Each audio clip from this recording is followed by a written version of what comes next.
There is a point where skill becomes so extreme that people stop calling it skill and start calling it something else: magic, alchemy, the impossible. And when a work of art crosses that line, something strange happens. The artist disappears. The explanation becomes the story. In 1753, a 32-year-old sculptor in Naples crossed that line, and nearly 3 centuries later, no one has fully come back from it. The sculpture is called the Veiled Christ. It sits in the center of the San Severo Chapel in Naples, a life-size figure of Christ after the crucifixion, lying on a marble bed with 2 pillows beneath his head. His body is covered by a shroud. The shroud is marble. The body beneath it is marble. The pillows are marble. The pliers, shackles, and crown of thorns scattered at his feet are marble. Everything you are looking at was carved from a single block of Carrara stone by a sculptor named Giuseppe Martino, and every part of it looks like something other than what it actually is. Start with the veil, because that is where every conversation about this sculpture begins, and none of them end. The shroud does not sit on top of Christ's body the way fabric sits on a table. It clings. It follows the contours of the rib cage. It pulls into the hollow of the throat. It traces the ridge of the collarbone. It gathers in the spaces between the fingers. And the effect is not simply that you can see the body through the cloth. It is that the cloth appears to be a separate material entirely. Your brain registers stone, fabric, and flesh as 3 different substances, even though your eyes are looking at one. Subscribe to Carrara. We go to the places where skill ends and something else begins. Martino was not supposed to make this. The commission belonged to Antonio Corradini, a Venetian sculptor who had spent his entire career perfecting the specific art of veiled marble. Corradini knew this technique better than anyone alive.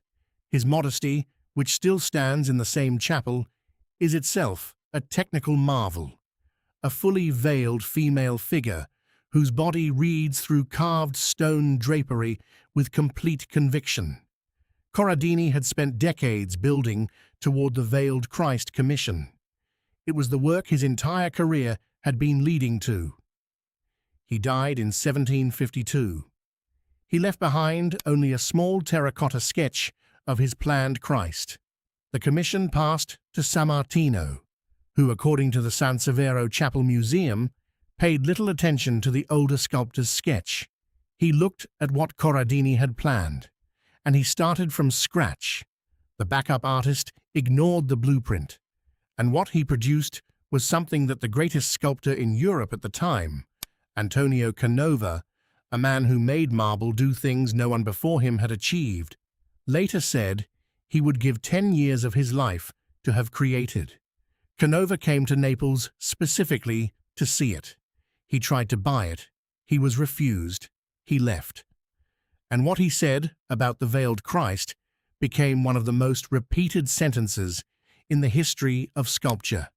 He had spent his career making marble breathe, and this 32-year-old in Naples had made it disappear. The man who commissioned the Veiled Christ was Raimondo di Sangro, Prince of San Severo, and understanding him is essential to understanding why the veil became a legend rather than simply a masterpiece.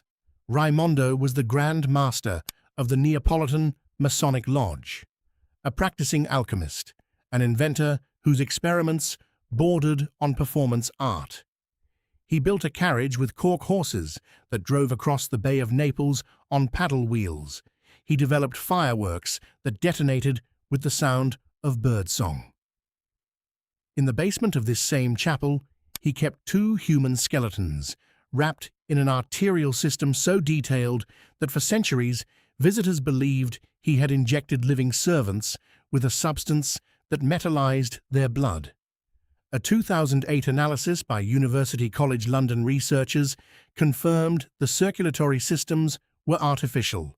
Silk, wax and wire over real human bones. The legend, once it attached itself to the veiled Christ, was simple and irresistible. The prince had taught San Martino a secret chemical process for transforming real linen into crystalline marble. The veil was not carved, it was fabric, petrified by alchemy. Visitors believed it for decades, some believe it now. The documentary record says otherwise. A payment receipt dated December 16, 1752, preserved in the historical archive of the Bank of Naples, records 50 ducats paid to San Martino for a statue of Christ covered by a veil, also of marble. The prince himself, in separate correspondence, confirmed the veil was carved from the same block as the figure. The evidence is clear. The legend persists anyway, because the alternative, that a 32-year-old man with a chisel did this by hand from a solid block of stone, with no tricks and no chemistry, is somehow harder to accept. Now look at the forehead. There is a single vein, swollen and raised, visible through the veil. The chapel's own description calls it still pulsating. Consider what that detail required.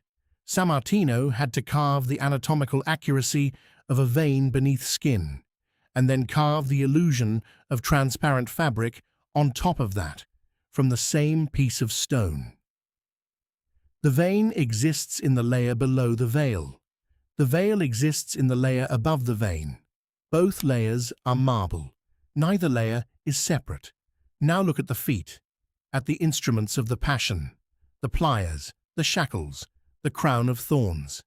These objects have a different surface texture than the veil or the body.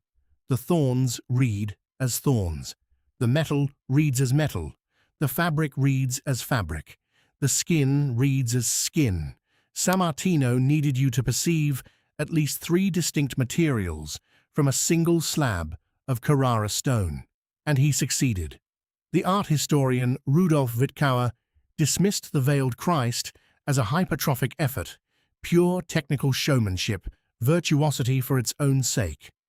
A parlor trick elevated to sacred space.